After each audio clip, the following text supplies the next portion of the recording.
السلام علیکم ورحمۃ اللہ وبرکاتہ۔ علم نحو یعنی عربی زبان کے قواعد کی سیریز میں آپ سبھی کا خیر مقدم ہے۔ اس سے پہلے درس میں ہم نے آپ کے سامنے کلمہ اور کلام اور مفرد اور مرکب کے بارے میں بتایا تھا۔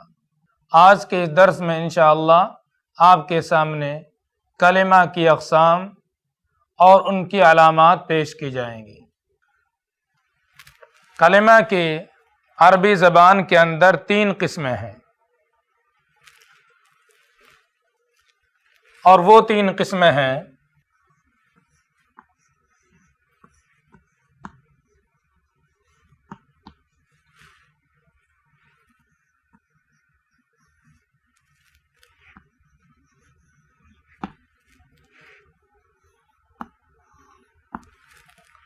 تو عربی زبان کے اندر کلمہ کی 3 قسمیں ہیں: اسم، فعل اور حرف۔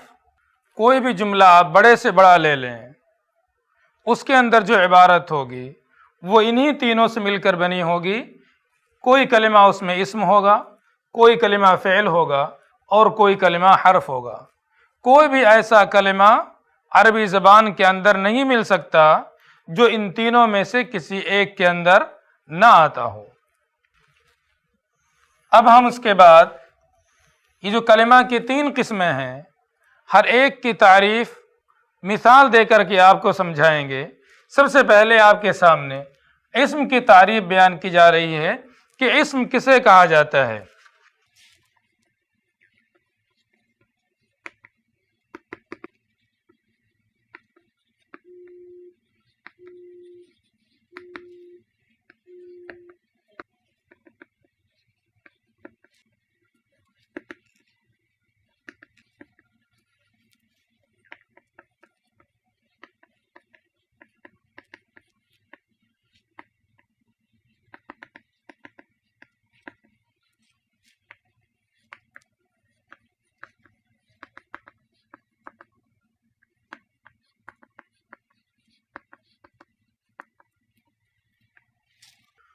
اسم کہا جاتا ہے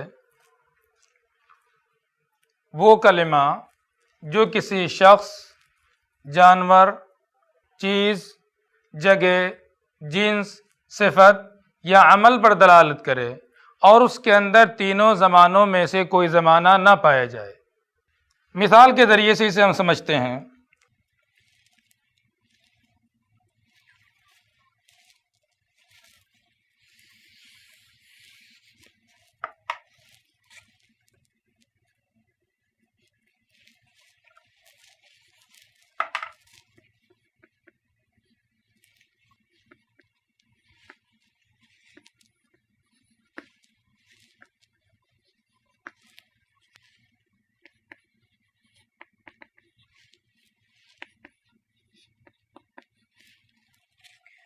تو اسم کی تعریف آپ کو بتائی گئی کہ اسم وہ کلمہ جو کسی شخص یا جانور یا چیز یا جگہ یا جنس یا صفت یا کسی عمل پر دلالت کرے اور اس میں تینوں زمانوں میں سے کوئی زمانہ نہ پایا جاتا ہو۔ مثال آپ کے سامنے ہے، عمر یہ کسی شخص کا نام ہے، لہذا وہ اسم ہے۔ اسدن کے معنی ہوتے ہیں شیر، ایک جانور کا نام ہے، لہذا اسے اسم کہا جاتا ہے۔ کاسن کے معنی ہوتے ہیں گلاس، ایک چیز ہے، لہذا یہ کاسن بھی اسم ہے۔ اسی طرح سے الرجل کے معنی جو مرد کی جنس ہے، جتنے بھی مرد ہوں وہ سب الرجل کے اندر آتے ہیں، لہذا الرجل ایک جنس ہے، یہ بھی اسم ہے۔ سمیعن کے معنی ہوتا ہے سننے والا، یہ ایک صفت ہے کہ سننے والا انسان، لہذا سمیعن بھی اسم ہے۔ المنتزہ کے معنی ہوتا ہے گھومنے ٹہلنے کی جگہ، پارک، جگہ کا نام ہے، لہذا یہ بھی اسم ہے۔ القیام کے معنی ہوتا ہے کھڑا ہونا، یہ بھی اسم ہے کیونکہ اس کے اندر ایک عمل بتایا جا رہا ہے۔ ان تمام مثالوں کے اندر دیکھیں گے آپ کہ ان میں سے کوئی مثال کسی شخص کے بارے میں ہے، کوئی کسی جانور کا نام ہے، کوئی کسی چیز کو بتاتا ہے، کوئی جنس کو بتاتا ہے، کوئی جگہ کو بتاتا ہے، کوئی صفت کو بتاتا ہے، کوئی کسی عمل کو بتاتا ہے، لیکن ان میں سے کسی کے اندر زمانہ نہیں پایا جاتا۔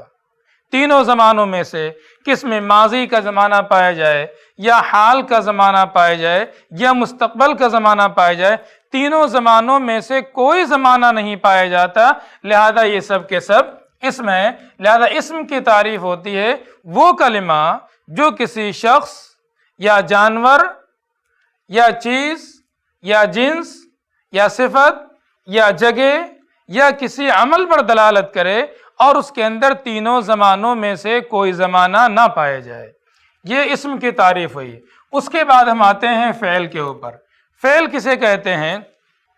فعل کہا جاتا ہے وہ کلمہ جو کسی کام کے کرنے یا ہونے پر دلالت کرے۔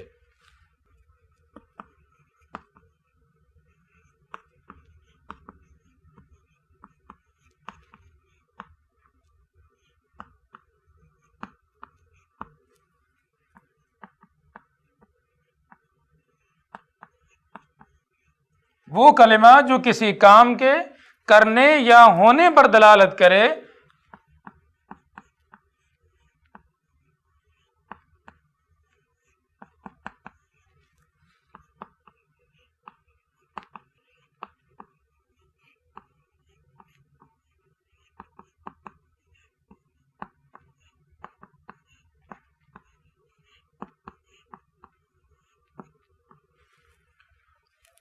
اور اس میں تینوں زمانوں میں سے کوئی زمانہ بھی پایا جاتا ہو۔ تین زمانے ہوتے ہیں، ایک ماضی جو گزرا ہوا زمانہ، ایک حال جو ابھی چل رہا ہے، اور ایک مستقبل جو آگے آنے والا زمانہ۔ یہ تین زمانے ہوا کرتے ہیں۔ لہذا وہ کلمہ جو کسی کام کے کرنے کو بتائے، کسی کام کے ہونے کو بتائے اور اس کے اندر تینوں زمانوں میں سے کوئی زمانہ بھی پایا جاتا ہو تو اسے فعل کہا جاتا ہے۔ مثال کے ذریعے سمجھیں آپ،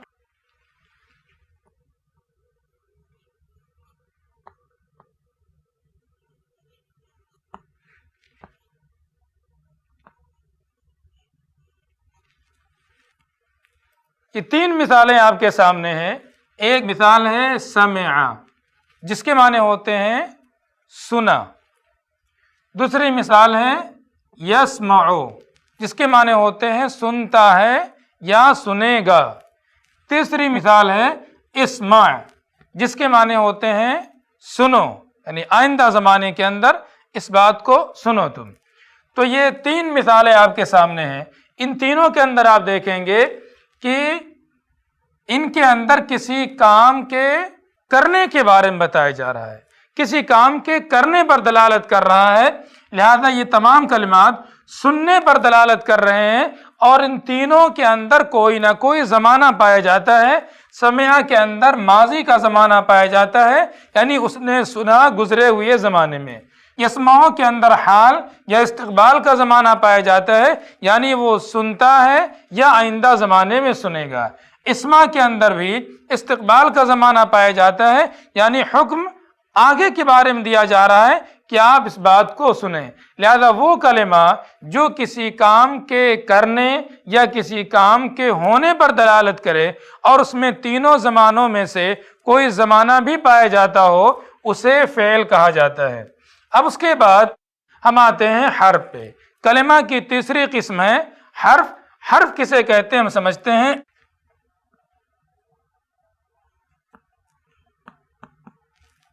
وہ کلمہ جو اسم اور فعل کے لیے ذکر کیے گئے معانی میں سے کسی معنی پر دلالت نہ کرتا ہو۔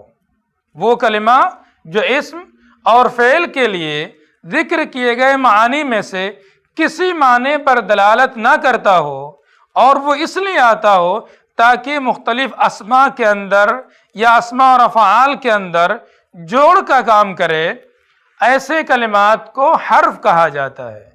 وہ کلمہ جو اسم اور فعل کے لیے جتنے معنی آپ کے سامنے بتائے گئے، اسم کے بارے میں بتایا گیا کہ وہ کسی شخص یا چیز وغیرہ پر دلالت کرتا ہے، فعل کے بارے میں بتایا گیا وہ کسی کام کے کرنے یا ہونے پر دلالت کرتا ہے، تو وہ کلمہ جو ان دونوں طرح کے معانی میں سے کسی معنی پر دلالت نہ کرے، نہ تو اس کے اندر کسی چیز یا شخص کے بارے میں بتایا جا رہا ہے، نہ وہ کسی کام کے کرنے یا ہونے کے بارے میں بتا رہا ہے، بلکہ اسماء اور افعال کے اندر ربط پیدا کرنے کا کام کرتا ہے، ایسے کلمات کو حرف کہا جاتا ہے۔ مثال سے سمجھیں اس کو آپ۔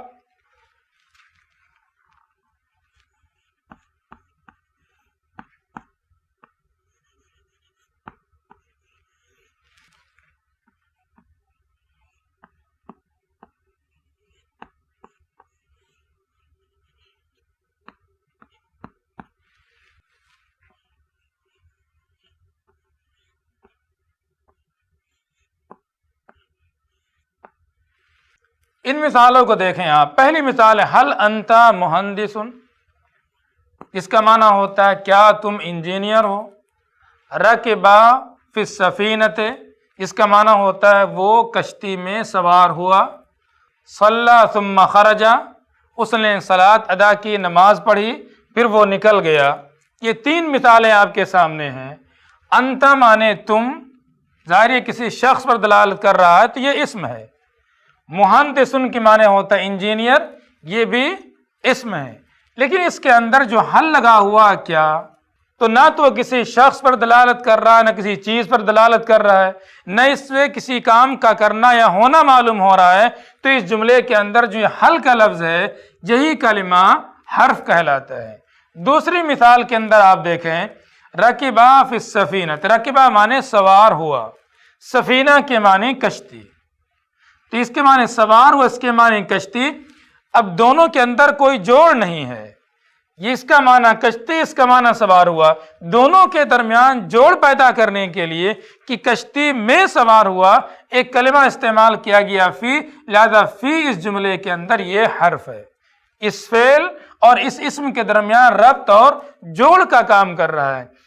تیسری مثال دیکھیں آپ، صلی ثم خرج، اس نے نماز پڑھی پھر نکل گیا۔ صلی، اس نے نماز پڑھی، یہ فعل ہے۔ اسی طرح سے خرجہ، یہ بھی فعل ہے کیونکہ اس کے اندر کسی کام کا کرنا یا ہونا معلوم ہو رہا ہے، اور اس کے اندر زمانہ پایا جاتا ماضی کا کہ اس نے نماز پڑھی اور نکل گیا۔ ثم جو درمیان میں ہے یہ بتا رہا ہے کہ یہ کام پہلے ہوا ہے اور یہ کام بعد میں ہوا ہے، لیکن یہ کسی کام کے کرنے یا ہونے پر دلالت نہیں کر رہا ہے، کسی شخص یا چیز پر دلالت نہیں کر رہا ہے، تو یہ ثم یہ درمیان میں حرف ہے۔ لہذا یہ عربی زبان کے اندر جتنے بھی کلمات آتے ہیں وہ انہی تین قسموں میں سے کسی قسم میں آئیں گے، یا تو کوئی کلمہ اسم ہوگا، یا کوئی کلمہ فعل ہوگا، یا کوئی کلمہ حرف ہوگا۔ اگر کسی شخص پر، چیز پر یا کسی عمل پر دلالت کر رہا ہے، اس میں کوئی زمانہ نہیں پایا جاتا تو وہ اسم ہوگا، اور اگر کوئی کلمہ کسی کام کے کرنے پر دلالت کر رہا ہے، اس سے کسی کام کا ہونا معلوم ہو رہا ہے، اور اس میں تینوں زمانوں میں سے کوئی زمانہ بھی پایا جا رہا ہے تو اسی کو فعل کہا جاتا ہے۔ اور اگر ان معانی میں سے کوئی معنی اس کے اندر نہیں پایا جاتا بلکہ صرف وہ مختلف کلمات کے اندر ربط اور جوڑ پیدا کرنے کے لیے استعمال کیا جاتا ہے، تو پھر ایسے کلمات کو عربی زبان کے اندر حرف کہا جاتا ہے۔ اب اس کے بعد ہم آپ کے سامنے اسم اور فعل اور حرف کے کچھ علامات بتائیں گے جن سے آپ کو پہچاننے میں آسانی ہو کہ یہ اسم ہے اور یہ فعل ہے اور یہ حرف ہے۔ آپ نے جو ان تینوں کی تعریف پڑھی، اس سے تو معنی کے اعتبار سے آپ سمجھ جائیں گے یہ اسم ہے یا فعل ہے یا حرف ہے، لیکن اس کے اندر کچھ ظاہری علامات بھی ہوتی ہیں، لفظی علامات بھی ہوتی ہیں، جس سے دیکھ کر کے یا جس کے ذریعے سے آپ پہچان سکتے ہیں یہ کلمہ اسم ہے یا فعل ہے یا حرف ہے۔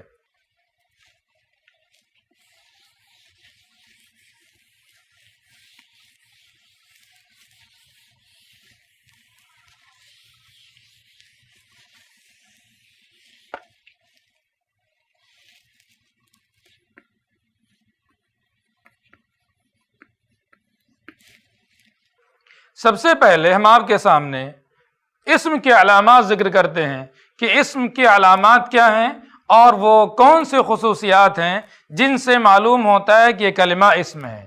لہذا اسم کی جو مختلف علامات ہیں ان میں سے پہلی علامت ہے ال۔ یعنی جس کلمے پر بھی ال داخل ہو اس کے شروع میں الف لام ہو تو دیکھتے ہی سمجھ جائیں کہ یہ کلمہ فعل نہیں ہو سکتا ہے، یہ کلمہ حرف نہیں ہو سکتا ہے، بلکہ یہ کلمہ لازمی طور پر اسم ہے۔ جیسے آپ کہتے ہیں الرجل، تو یہ اسم ہے کیونکہ اس کے شروع میں ال لگا ہوا ہے۔ آپ نے کہا الکتاب، تو یہ کتاب اسم ہے کیونکہ اس کے شروع میں ال لگا ہوا ہے۔ اسی طرح اگر آپ کہیں القعود، بیٹھنا، یہ بھی قعود بھی اسم ہے کیونکہ اس کے شروع میں ال لگا ہوا ہے۔ لہذا اسم کی پہلی شناخت اور پہلی پہچان یہ ہے کہ جس کلمے پر بھی ال لگا ہوا ہو وہ لازمی طور پر اسم ہوتا ہے۔ اسم کی دوسری علامت ہے اور وہ ہے تنوین۔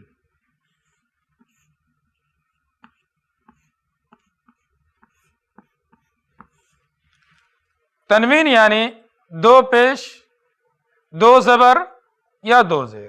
ہر وہ کلمہ جس پر تنوین ہو وہ لازمی طور پر اسم ہوگا، وہ فعل یا حرف نہیں ہو سکتا ہے کیونکہ فعل کے اوپر تنوین نہیں آتی ہے، حرف کے اوپر تنوین نہیں آتی ہے۔ اگر کسی کلمے پر آپ کو نظر آئے کہ اس پر تنوین ہے تو وہ سمجھ جائیے کہ وہ کلمہ اسم ہے، یہ فعل یا حرف نہیں ہو سکتا۔ جیسے اردن کے معنی زمین، اردن یہ اسم ہے کیونکہ اس پر تنوین آتی ہے۔ اسی طرح سے ملکن، فرشتہ، یہ بھی اسم ہے کیونکہ اس کے اوپر تنوین آتی ہے۔ اسی طرح قیام، یہ بھی اسم ہے کیونکہ اس کے اوپر تنوین آتی ہے۔ تو ہر وہ کلمہ جس پر تنوین آئے، چاہے وہ دو پیش ہو، چاہے زبر ہو، چاہے وہ دو زیر ہو، جس کلمے پر بھی تنوین آ جائے وہ کلمہ لازمی طور پر اسم ہوتا ہے۔ اسی طرح سے اسم کی تیسری علامت ہے ندا۔ ندا کے معنی ہوتا ہے آواز دینا، بلانا۔ جسے بھی آواز دی جائے، جسے بھی بلایا جائے وہ لازمی طور پر اسم ہوگا کیونکہ فعل کو آواز نہیں دی جاتی ہے، حرف کو آواز نہیں دی جاتی ہے۔ جس کو بھی آواز دی جائے گی، جسے بھی بلایا جائے گا وہ لازمی طور پر اسم ہوگا۔ لہذا کوئی بھی کلمہ دیکھیں آپ کہ وہ منادہ ہے، اسے آواز دی جا رہی ہے تو وہ اسم ہوگا۔ مثال سے سمجھیں آپ،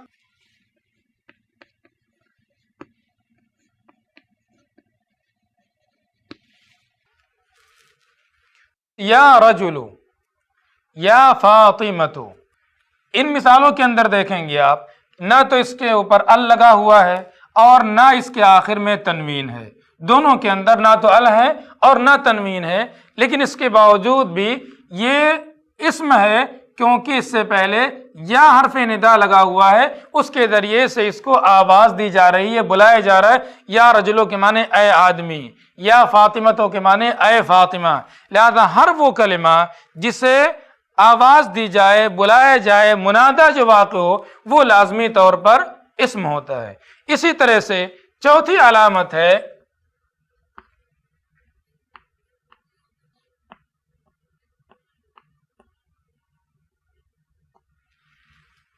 اسناد الیہ، جس کی طرف بھی کسی کام کی اسناد کی جائے، نسبت کی جائے کہ فلاں ایسا ہے، فلاں نے ایسا کیا یا فلاں ایسا کرے گا، جس کی طرف بھی کوئی اسناد کی جائے، کوئی نسبت کسی چیز کی جائے تو وہ لازمی طور پر اسم ہوگا کیونکہ اسناد الیہ کسی کی طرف کسی چیز کی اسناد کرنا، نسبت کرنا، یہ اسم کی علامت ہے۔ مثال سمجھیں آپ،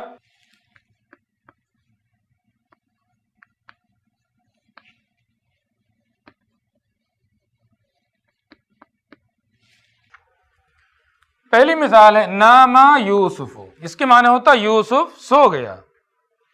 دوسری مثال ہے ھذا نظیف، یہ صاف ستھرا ہے۔ اب ان دونوں مثالوں کے اندر دیکھیں آپ، یہ یوسف یہ اسم ہے اور اس کی پہچان یہ ہے کہ اس کی طرف سونے کی نسبت کی جا رہی ہے، اس کے بارے میں بتایا جا رہا ہے کہ وہ سو گیا۔ اس میں دیکھیں گے آپ کہ نہ تو اس یوسف کے اندر ال لگا ہوا ہے، الف لام بھی نہیں ہے، تنوین بھی اس کے اوپر نہیں ہے، منادا بھی یہ نہیں ہے، لیکن یہ پھر بھی اسم ہے کیونکہ یہاں پر یہ مسند الیہ واقع ہے اور اس کی طرف سونے کی اسناد کی جا رہی ہے۔ اسی طرح سے دوسری مثال ہے ھذا نظیف، جس کے معنی ہوتے ہیں یہ صاف ستھرا ہے۔ ھذا نظیف کو تو آپ دیکھ کر کے کہہ دیں گے کہ یہ اسم ہے کیونکہ اس کے اوپر تنوین لگی ہوئی ہے، لیکن ھذا جو اس سے پہلے ہے نہ تو اس کے اوپر الف لام ہے، نہ تنوین ہے، نہ منادہ ہے، پھر بھی یہ اسم ہے کیونکہ اس کی طرف نظیف یعنی صاف ستھرا ہونے کی اسناد کی جا رہی ہے، نسبت کی جا رہی ہے۔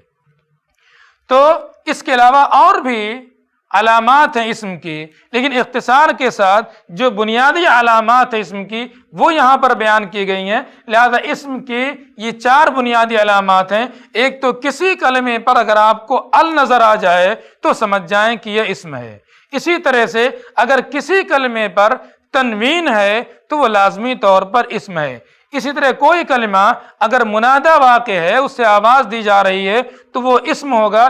اسی طرح سے اگر کسی کلمے کی طرف کسی بھی چیز کی، کسی بھی امر کی اسناد کی جا رہی ہے تو وہ لازمی طور پر اسم ہوگا، لہذا یہ اسم کی 4 علامات ہیں۔ اسی طرح سے فعل کی بھی کچھ علامات ہیں اور اس کی پہچان ہے۔ اب اسم کی علامات کے بعد اب آپ کے سامنے فعل کی علامات کیا کیا ہیں ان کا تذکرہ کیا جا رہا ہے۔